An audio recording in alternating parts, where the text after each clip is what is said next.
Hey, welcome to episode number 48 of Business Activist Entrepreneur Podcast. The title of this episode is From Coffee to Grandma? Question mark. We're doing this as both a video and an audio podcast at the same time. If you're listening to this on iTunes or Stitcher or wherever you find your podcast, there's also a YouTube version if you want to go check that out. We're also putting it as a video on Facebook, because what we want to talk about today is a lot of our journey over the past couple years, and we wanted to share that more personally with people. So we thought, let's do a video recording at the same time that we're doing an audio recording. So that's what we're doing today for episode number 48. Awesome. So the quote of the week is, "Your vocation in life comes from where your greatest joy meets the world's greatest need." Frederick Buechner. Yep, your vocation in life comes from where your greatest joy meets the world's greatest need.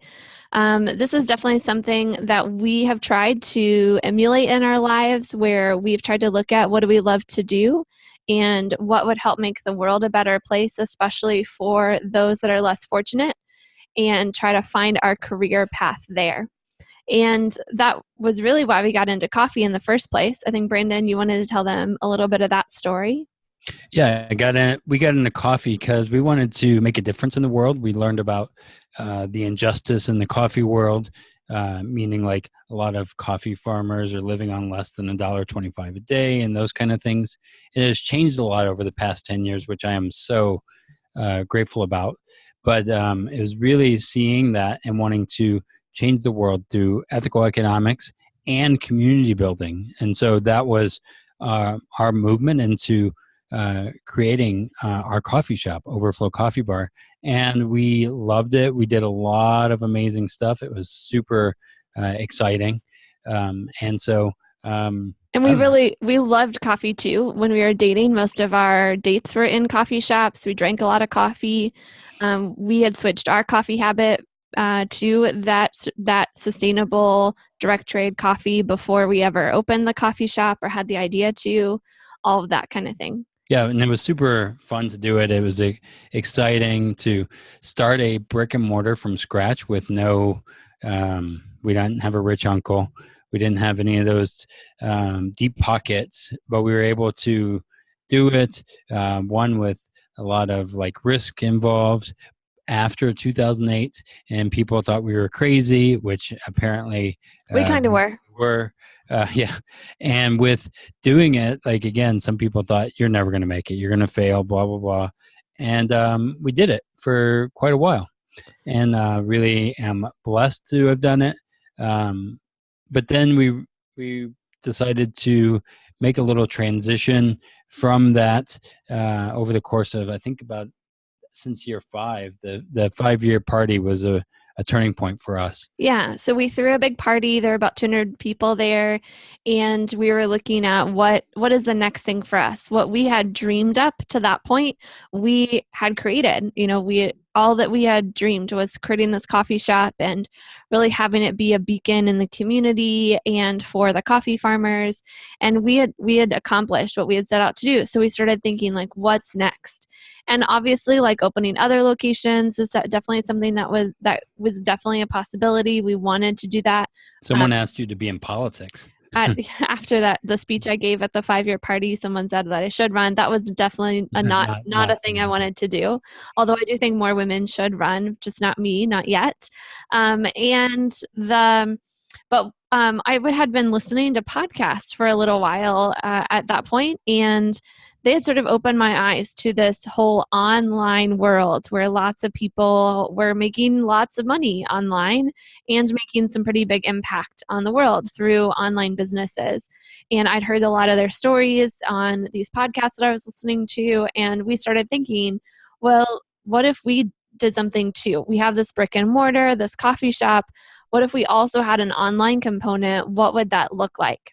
Well, and we got that too, because people kept coming over to the shop asking us, can I just pick your brain? Which I don't like when people are like, oh, can I just learn everything from you without the willingness to do it myself. They just wanted to kind of learn the easy ways, which But there were a couple people that did apprenticeships with us yeah, that was and fun. learned a lot from us over 2 or 3 months of working behind the bar, and us teaching them different things like setting prices and doing payroll and handling staff and all that kind of thing. And we really enjoyed that with Yeah, them. exactly. And I think it was really eye-opening to them whether they should go into the same kind of venture or not. Yeah, and then I think a professor had told me I teach entrepreneurship because I can't do what you do, and that kind of aggravated me a little bit because I was like, wait, these kids are going to college at a prestigious school to learn entrepreneurship from somebody who hasn't been there, and so that's kind of why we went into coaching and how we discovered coaching, and we did a few things through that venture. Yeah, Brandon actually wanted us to do this coaching stuff before I thought it was a good idea. And we decided one Sunday afternoon that we would just go to this other local coffee shop on the south side of Chicago, and we would just explore and see what we thought this new thing would be, what it would look like. And we were Googling, coaching and what it was like and how we could learn to do that or do it better. And we came across this little 5-day mini course that was how to tell if coaching was right for you or not. I don't remember the exact name of it, but that was the purpose of it. And we signed up for it. So obviously at that point, as we were sitting there drinking our coffee, I told Brandon, like, we can't make a decision now. We have to go through these 5 days and figure out if it's what we really want to do or not. And by the end of the 5 days, I was convinced that coaching was right for us. And it was really because I love talking with people one-on-one. And I realized with coaching, I could do that. That was exactly what coaching was. Sure, we could do some group coaching, which I do like some small group kind of work. But talking with people one-on-one, asking them questions, helping them figure out a plan forward. I'm a planner myself, so I can really get into that, and I really enjoy doing that. So we were asking, like, how could we do this coaching and how could we do more of it? And we had also noticed, as we had been doing coaching for a little over a year, since we had taken that course and gotten certified as coaches, we started noticing that every person that we were coaching as an entrepreneur, starting a business or whether they should or not, every single person we had, we also noticed that they needed financial advising, financial coaching as well. And we had been just referring them to the awesome financial advisor that we know and that we had helped us tremendously with what we were doing.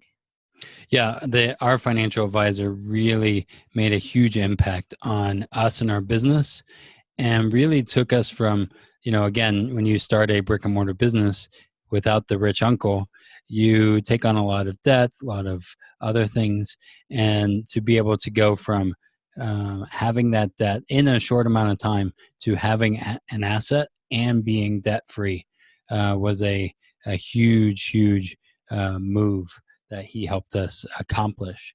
And so I kept referring people to him. And that was also in the transition of. Yeah, so it was last fall. We were in the second trimester of expecting a baby. We were in discussions, late stage discussions with the person that would buy our coffee shop with that nonprofit. And the reason we were planning to sell Overflow was because, having a baby makes a little bit of a challenge when you're making lattes and you can't legally bring them behind the bar and make lattes. And so there are just some little things in our head that were like, what is life going to look like this next season? So as we were asking those questions, Brandon got a phone call one day.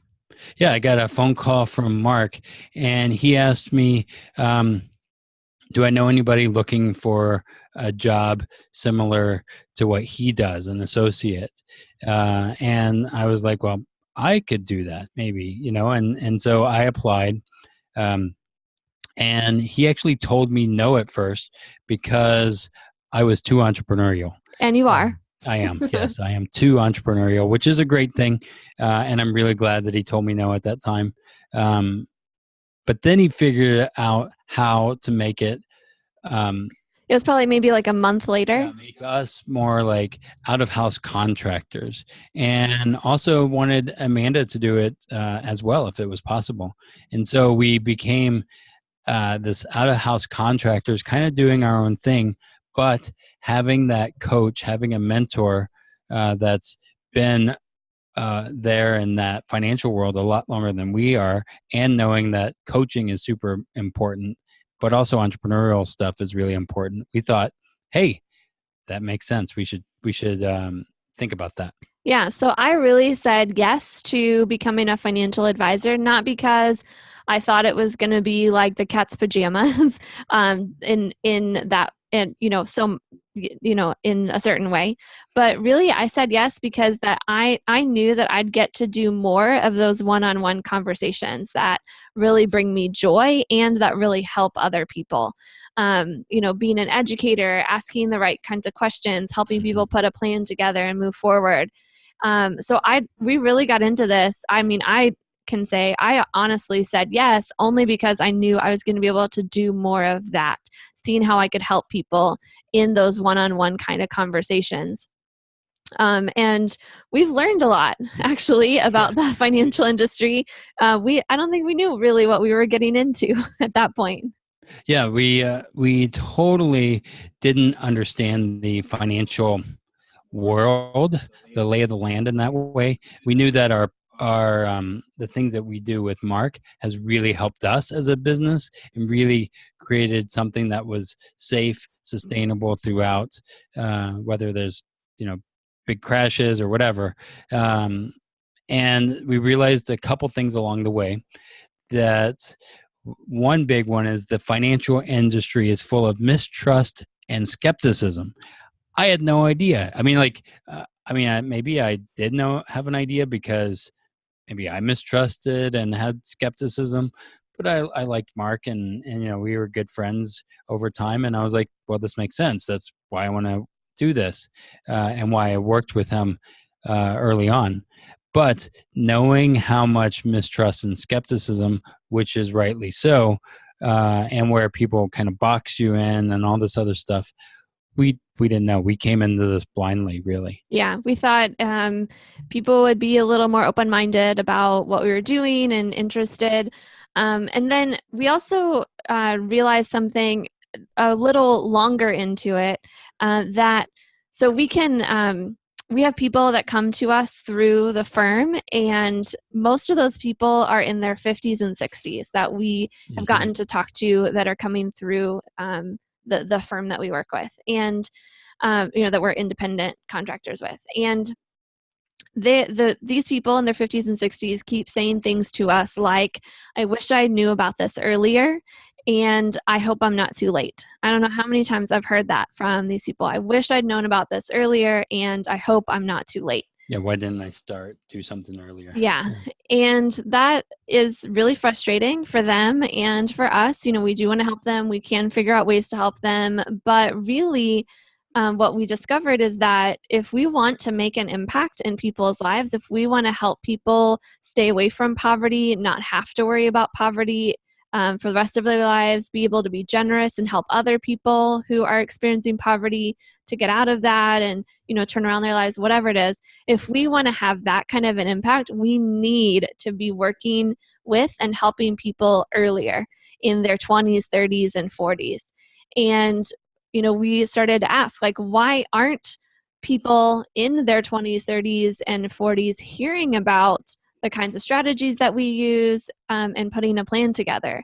Why, or why are they not even thinking about it? Yeah, sometimes why are they not even thinking about it? And we realized, of course, just like a lot of my friends, there is that underemployment factor where, the salaries haven't kept a pace with inflation and the production level that we're at nowadays. And then also there's lots of student debt that a lot of us are dealing with. That just keeps growing. And it keeps growing. Yeah, that's a huge crisis. But then, so we can't really change those. But there was a third factor. We found that a lot of the messaging out there is really geared towards boomers, especially in the like niche that we're in. We don't put people into 401ks. We don't help them invest in the stock market. We actually do something very different than that. And that side of things, the messaging that's out there is really geared towards boomers. And, the branding, things like that. So we're like, how can we come up with something that's going to speak to the people in their 20s, 30s, and 40s right now? Really, like people like me. I'm in my younger 30s. I just turned 34. I learned about this concept when I was 29. That what was it that really piqued my interest, and why did I get into it? And it was partly because that activist side. I wanted to make an impact. Mm-hmm. I didn't want my money with J.P. Morgan or Goldman Sachs or whomever. Just to be honest with you, that was my opinion at the time. And when I heard about the strategy, I was really enthralled by it. I was really excited about it. So we decided to take on this challenge. Bottom line, what we're all coming to take on this challenge of helping people who feel like they're at a disadvantage when it comes to getting ahead and building wealth, at least enough wealth to make sure they don't have to worry about poverty, and that they can be generous and help other people. And that a lot of those people that feel at that disadvantage are millennials. Of course, there are some Xers, there are some people that are younger than millennials, there are some people that are boomers, but really, I want to help people that are around my age. Brandon's a little older than me. He wants to help people around his age. He's an Xer, if you didn't know that. So that's really what we're thinking, like, how can we come up with this messaging that will help people our age get excited and want to make an impact and keep their money safe so that they don't have to worry about a crisis or that kind of thing. Yeah, and I think a lot of the stuff that's out there, or money wisdom, if you would call it that, is sometimes wrong. Actually, we're going to talk about that later. We don't have time to get into that today. We won't get into that. But I look at like, okay, so no. We don't have time to get into that, Brandon. Okay. Go on to the next point. Never mind. We could talk for ages about it. So we're trying to come up with this messaging. Yeah. So then that's where, again, I'll share more in the next podcast coming up. There's enter grandma. Enter this idea of, okay, so this we went off the rails a little bit. Let's go back. Let's take a step back. Actually, not just from sustainability, but looking at historically and looking at grandma. A lot of millennials and Xers, their grandma has passed on. And many of our parents are entering retirement. And we notice that our grandparents seem to have things figured out, at least a little better, while our parents are unable to retire or at near poverty in retirement. And that's, and you can look at some statistics on that and see that that's actually happening. It might not be you, but it is out there in the world. And we want to be more like our grandparents than our parents, actually. But is that even possible, is what we've been asking. And can we do that? And how do we help those millennials think about those strategies that could help them be in a better place than even their parents were? Like, that's the hope, really, I think, is to be in a better place than their parents, and not just, I don't know, taking care of them, taking care of our student debt, and being worse off than before. Yeah, so that's exactly why we are now launching a new podcast. It's going to come out really soon. It's called Grandma's Wealth Wisdom. And we're going to be sharing the strategies grandma used and how they can work today. So sort of this idea that intelligence skips a generation, and in some ways the world we find ourselves in is a lot more similar to the 1930s and 40s and 50s than it is to the 80s, 90s, and 2000s. So if you can buy into that premise, we're in the great, just past the Great Recession, just like grandma was just past the Great Depression. then maybe there's some strategies that we could learn from how grandma survived and actually ended up thriving through that without needing to go into another world war in order to do that. Or credit cards so much and all that other kind of stuff. Right. So we're going to be exploring that in this podcast. Obviously, we love podcasting. We've been doing it for almost a year now. Also, we know podcasts are free, and so we can help as many people as want to listen without having to charge a dime to them for what we're going to share. And hopefully, in everything that we share, there will be something that you can learn and take to heart. We also listen to podcasts, so we know how effective they can be and the different things you can learn from them. We also learned how much time it takes to put into a podcast and do all the work to edit, to just get that stuff out there. And we've been doing Business Activist Entrepreneur on our own. Mm-hmm. And so there's not a lot of bells and whistles. It's all us doing it. However, this one we've taken on a producer. Yeah, we hired a producer and we hired a web developer. We're doing this legit. We're too legit to quit. And I don't know about that. I'm sorry. Every time I hear the word legit, that's what I think of. Anyway, so we're taking this. We're taking it up a level. We're investing some money in this. We really, really care about it. And just like this video is out there on YouTube and we're uploading it to Facebook, so you might be watching it there, we're going to be doing the same kinds of things with this new podcast. It's not just going to be on the iTunes or Stitcher or wherever, but it's also going to be out there on YouTube, and we'll upload it on Facebook and things like that. So wherever you're finding this video right now, you can go look for Grandma's Wealth Wisdom coming soon.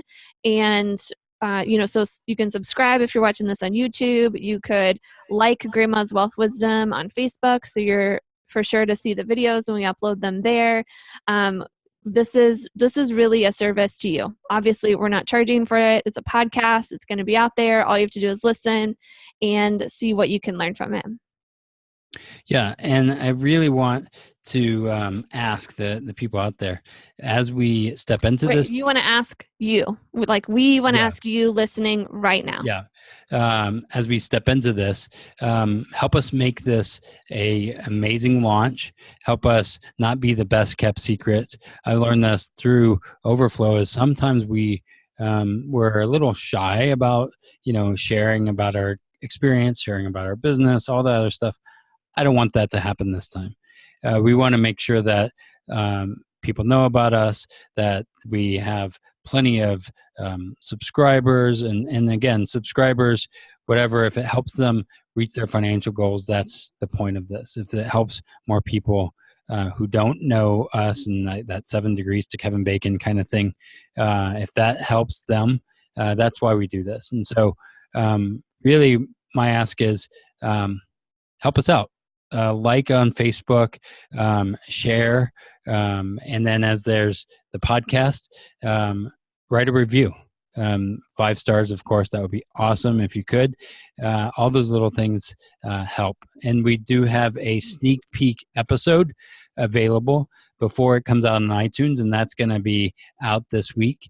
And there's going to be a link in the somewhere around here. Yeah, the links here around somewhere. There's a link on the show notes, or if you're seeing this on YouTube or Facebook, there'll be a link in the comments where you can get that sneak peek episode. It will expire on September 14th, Friday, September 14th. So you have a very limited time to get that sneak peek episode.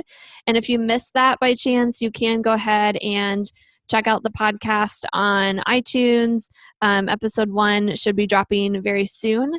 Of course, if you get episode 9, that sneak peek episode, we'll keep you abreast of when it's actually, the first episode drops out there on the different platforms as well. And that episode is Not Everybody Wants to Be Like Donald Trump. It actually was something I said in 2011. I did not know he was going to be president or any of this other stuff was going to happen. I just thought of the rich mogul who everybody knows, billionaire. And I thought, well, Donald Trump, that's the guy that is the more of the going after the money kind of thing. And I went into business to make a difference in the world, and it wasn't about just bringing in the dollars, but it was about making impact. And that was kind of my thoughts behind that. And apparently it got picked up, and then was in the article and all kinds of stuff. And so we shared that story and think about that from Grandma's point of view. Maybe she would have said that. And so I would love you to check it out. Let me know what you think. And let us know as we're building this whole platform. Help us make it even better. Yep. Cool. Thanks for listening, and look for the next episode of the Business Activist Entrepreneur podcast next week. And in the between now and then, also be sure to check out Grandma's Wealth Wisdom through that sneak peek episode, or go ahead and check out, see if it's available on iTunes or Stitcher or SoundCloud. Yep. We'll let you know when the website drops as well. Cool. In the meantime, keep building your business, keep making an impact, and we'll talk to you soon. Thanks for listening to the Business Activist Entrepreneur Podcast with Brandon and Amanda Neely. If you like our show and want to know more, check out businessactivistentrepreneur.com. Remember, sharing is caring. Please leave a review wherever you listen to this podcast and use the social share buttons to tell other business activist entrepreneurs.